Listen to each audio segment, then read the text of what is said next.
आवाज़ की दुनिया के दोस्तों, स्वागत है आपका YouTube channel the account master में। Today I am here to deliver a lecture on the subject business environment for the student of MCom semester 2 and the topic of today's lecture is foreign direct investment. तो चलिए फिर lecture start करते हैं। Foreign direct investment FDI। तो foreign direct investment क्या होता है उसके बारे में जानते हैं। तो फॉरेन डायरेक्ट इन्वेस्टमेंट को हम लोग इस तरह से डिफाइन कर सकते हैं कि कोई व्यक्ति जब इन्वेस्ट करता है, अगर अपने देश को छोड़ के दूसरे देश में वो इन्वेस्ट करता है किसी भी प्रकार के एसेट्स में, then that type of investment is known as foreign direct investment. तो यहाँ पे डिफाइन किया गया है कि foreign direct investment is defined as an investment made by an investor of a country to acquire an assets in another country with the intent to manage that assets is known as foreign direct investment। तो foreign direct investment में क्या क्या characteristics होने चाहिए, elements होने चाहिए, वो IMF के डेफिनेशन से पता चलता है कि वहाँ इक्विटी होना चाहिए। इक्विटी मीन्स जो हम इन्वेस्ट करते हैं money, that should B equity. Capital होना चाहिए, री invested earning of foreign companies होना चाहिए, इंटर कंपनी डेप्ट ट्रांजेक्शन्स होने चाहिए including short term and long term loans होने चाहिए, ओवरसीज कमर्शियल बोरोइंग्स होने चाहिए, non cash acquisition of equity होना चाहिए, investment made by foreign venture capital investors होना चाहिए, earning data of indirectly held FDI enterprises, control premium, non competition fee and so on. इस तरह के एलिमेंट्स होने चाहिए FDI में। तो हम लोग बोलते हैं फॉरेन डायरेक्ट इन्वेस्टमेंट। क्लियर है। तो फॉरेन डायरेक्ट इन्वेस्टमेंट का अगर लमसम देखा जाए तो मतलब सिंपल यही होता है कि जब एक व्यक्ति अपने पैसे को किसी एसेट्स में इन्वेस्ट करता है और वो उस एसेट्स का इस्तेमाल दूसरे कंट्री में पैसे कमाने के लिए करता है, then that type of investment is known as foreign direct investment. Foreign investment and technology plays an important role in the economic development of the nation and have been exploited by a number of developing countries। तो foreign investment जो होता है और technology जो होता है वो किसी भी देश का इकोनॉमिक डेवलपमेंट में हेल्प करता है।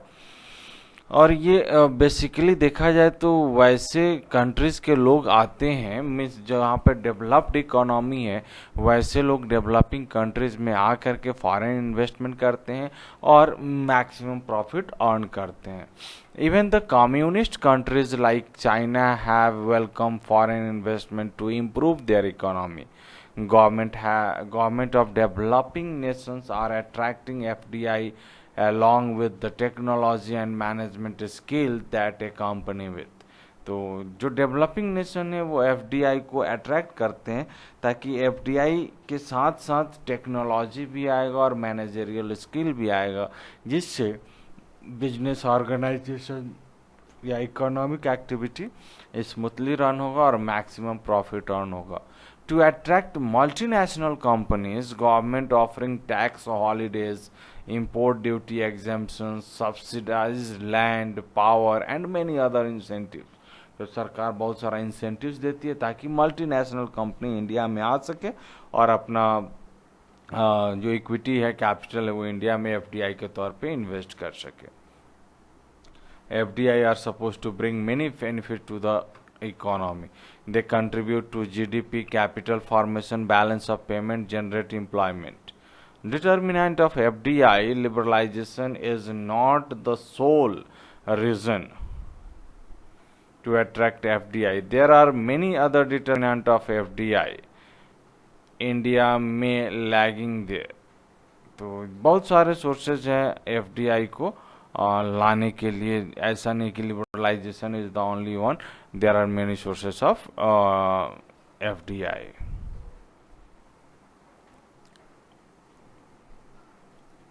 As the Kearney FDI Confident Audit, India February 2001 said, India gained in attractiveness because of its market size and its potential is diminishes by negative assessment of its regulatory environment.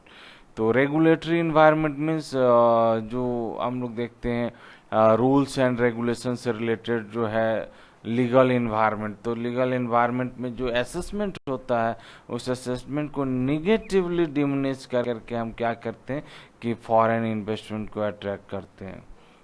Other important determinant of rule of law, competitive wages, labor skill, infrastructure, and well-developed financial institutions. Determinant of FDI can be better understood by Porter's diamond model of international competitiveness, which have been identified the four major determinants. पहला है factor condition, factor of production जैसे land, labour, capital, enterprise, तो इनके conditions को देखा जाता है. दूसरी डिमांड कंडीशन को देखा जाता है कि प्रोडक्ट का डिमांड है या नहीं है. तीसरा है रिलेटेड एंड सपोर्टिंग इंडस्ट्रीज है या नहीं है, उसके बारे में देखा जाता है. और चौथा है फॉर्म स्ट्रैटेजी, स्ट्रक्चर ऑफ तो फॉर्म का जो स्ट्रैटेजी है वो कैसा है. तो ये चारों फैक्टर्स, चारों जो मेजर डिटर्मिनेंट्स है वो एफडीआई को डिनोट करते हैं. ओके, चलिए फिर आगे हम लोग चलते हैं. तो एक्सप्लेन करते हैं चारों डिटर्मिनेंट को. पहला है फैक्टर कंडीशन. तो फैक्टर कंडीशन हम लोग फैक्टर ऑफ प्रोडक्शन के बारे में बात करते हैं. फैक्टर ऑफ प्रोडक्शन जैसा कि आप लोग जानते हैं land, labour, capital, enterprise, entrepreneurs are the factor of production. और इसके थ्रू हम लोग क्या करते हैं, इंडस्ट्री एस्टैब्लिश करते हैं और ज़्यादा से ज़्यादा प्रॉफिट अर्न करने का कोशिश करते हैं. ज़्यादा प्रॉफिट अर्न करते हैं, मोर इंडस्ट्री एस्टैब्लिश होती है. मोर इंडस्ट्री एस्टैब्लिश होती है तो एम्प्लॉयमेंट जनरेट होता है, अर्निंग कैपेसिटी इंक्रीज होता है, living standard of living increase होता है और फाइनली देखा जाए तो जीडीपी ग्रोथ करता है. तो यहाँ पे कुछ एग्जांपल्स दिए हुए हैं जो अपने R&D या रिसर्च एंड डेवलपमेंट करके अपने फैक्टर ऑफ प्रोडक्शन को चीप एंड बेस्ट तरीके से इस्तेमाल करके मैक्सिमम प्रॉफिट अर्न करता है. दूसरा है डिमांड कंडीशन. डिमांड कंडीशन मतलब हम कोई भी इंडस्ट्री एस्टैब्लिश करेंगे तो बेस्ड ऑन द डिमांड. मगर हम कहा जाता है कि बिजनेसमैन को वो कुछ लोगों का मानना है कि हम वो चीज़ें बनाएं जो बाजार में डिमांडेड हो. डिमांडिंग नहीं है तो वैसे चीज़ों को बनाएंगे तो may be the business will not survive. तो हमको सर्वाइव करना है तो हम वैसे चीज़ों को प्रोड्यूस करेंगे जो चीज़ें बाजार में डिमांड है. तो एफडीआई जब हम करने जाते हैं तो सबसे पहले हम देखते हैं कि हम किस सेक्टर में कहाँ पे एफडीआई करने जा रहे हैं और क्या वो सेक्टर में डिमांड होगा. आने वाले समय में डिमांड नहीं होगा तो हम पैसा इन्वेस्ट करें और वहाँ से मेरा गुड्स बिके ही नहीं. तो that should be considered before doing FDI in any country. Third है related and supported industry. Related industry means जैसे सपोज दैट हम टीवी बनाने जा रहे हैं तो टीवी बनाने वाली और कितनी कंपनियां है, उनका क्या क्या एक्चुअली यूनिट है, वो कैसे, वो क्या प्राइस है, क्या उनका, क्या हम गुड्स बनाएंगे तो उनके बराबर में कंपटीशन दे सकते हैं, नहीं दे सकते. तो these are the factors should be recognize before making FDI in any other country. चौथा है राइवलरी और फॉर्म स्ट्रैटेजी. फॉर्म स्ट्रैटेजी, हर फॉर्म का अपना अपना अलग स्ट्रैटेजी होता है और उसी स्ट्रैटेजी के आधार पे, वैसे ही राइवलरी के आधार पे एफडीआई डिसाइड होता है कि हम एफडीआई कितना करें, कितना नहीं करें, क्या करना चाहिए या नहीं करना चाहिए, या कौन सा मेरे लिए मोस्ट अट्रैक्टिव डेस्टिनेशन होगा, किस कंट्री में हम जाएं और वहाँ एफडीआई करें. तो this are the opportunities which are hand of the person who wants to do FDI in any other countries. तो ये चीज़ें हमको सोचनी चाहिए और समझनी चाहिए because they are the most important determinant of FDI. अब इम्पैक्ट ऑफ एफडीआई. एफडीआई अगर हम किसी इकोनॉमी में एफडीआई करते हैं तो उसका असर क्या होगा.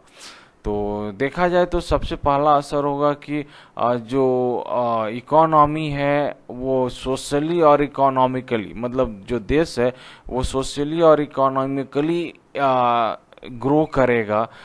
जैसे अगर हम लोग देखें तो एफडीआई आने से कंट्री में पैसा आएगा, टेक्नोलॉजी आएगा और मैनेजरियल स्किल आएगा। तो इसके आने से क्या होगा कि उस कंट्री में प्रोडक्शन, उस ऑर्गेनाइजेशन का प्रोडक्शन कैपेसिटी इंक्रीज होगा, वो सस्ते दर में सामान बेचेगा और चूंकि वो उसका प्राइस रिलेटिवली अदर कंपटीटर के मुकाबले सस्ता होगा तो उसका गुड्स आसानी से बिकेगा। और दूसरा चीज़ कि जैसे ही वो आएगा, फैक्ट्री स्टैब्लिश करेगा तो एम्प्लॉयमेंट जनरेट होगा, एम्प्लॉयमेंट जनरेट होगा तो लोगों का पर कैपिटा इनकम इंक्रीज होगा और साथ ही देश का जीडीपी भी बढ़ेगा और साथ में वो चूंकि फॉरेन कंट्री से आएगा तो फॉरेन रिजर्व भी बढ़ेगा।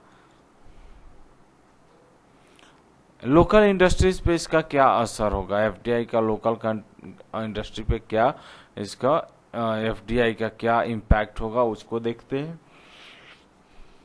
तो जैसा कि अभी हम बताएं कि एफडीआई जैसे ही हम इम्प्लीमेंट करेंगे तो modern technology, modern managerial skill का इस्तेमाल करके कम रेट में, रिजनेबल प्राइस में वो गुड्स बनाएगा, जिससे क्या होगा जो इंडिजिनस इंडस्ट्री है, जो लोकल इंडस्ट्रीज है, जो लोकल बिजनेस ऑर्गेनाइजेशंस है, they will suffer much.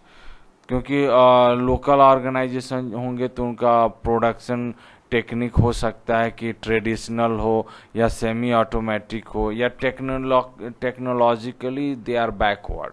But FDI में क्या है, दे आर फुल्ली ऑटोमेटेड हो सकता है, फुल्ली टेक्नोलॉजी हो सकता है और यहाँ पे जो टेक्निकल नो हाउस होगा वो in comparison to local industry ज़्यादा होगा, जिसके कारण से लोकल इंडस्ट्री के ऊपर में एडवर्स इफेक्ट पड़ सकता है।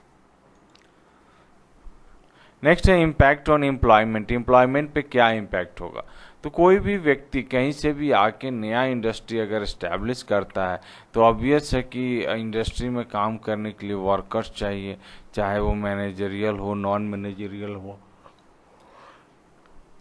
तो इससे क्या होगा कि एम्प्लॉयमेंट जनरेट होगा, तो एम्प्लॉयमेंट ज़्यादा जनरेट होगा बिकॉज ऑफ एफडीआई। तो एफडीआई आने से एम्प्लॉयमेंट जो है वो ज़्यादा जनरेट होंगे, तो ये इम्पैक्ट, पॉजिटिव इम्पैक्ट होगा ऑन एम्प्लॉयमेंट।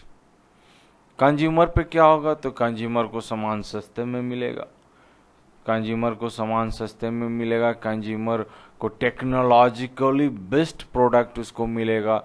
यानी कि जो इंडिजिनस इंडस्ट्रीज या लोकल इंडस्ट्रीज के द्वारा जो गुड्स बनाया जाता था उसके मुकाबले जो गुड्स एफडीआई के थ्रू बनेगा, they are technologically based and most genuine product और कंज्यूमर को सस्ता में और बेस्ट गुड्स मिलेगा, मतलब चीप एंड बेस्ट में कंज्यूमर को ये प्रोडक्ट मिलेगा। तो एफडीआई का जो है वो पॉजिटिव इम्पैक्ट है कंज्यूमर के ऊपर में।